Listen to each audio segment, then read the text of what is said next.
১৯৬০ সালে তৎকালীন প্রেসিডেন্ট আইয়ুব খান এই মসজিদের নির্মাণ কাজের উদ্বোধন করেন।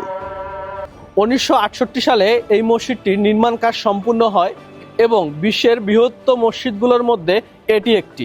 বর্তমানে বাইতুল মোকাররমের মোট আয়তন প্রায় ১,২৫,০০০ বর্গফুট।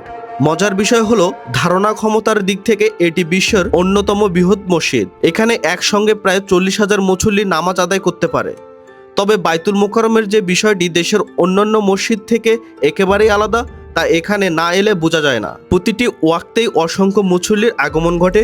পাশাপাশি মসজিদের গ্রাউন্ড ফ্লোর এবং আশেপাশে ব্যবসা প্রতিষ্ঠানের কারণে পুরো এলাকাটি সবসময় প্রাণচঞ্চল ও ব্যস্ত থাকে।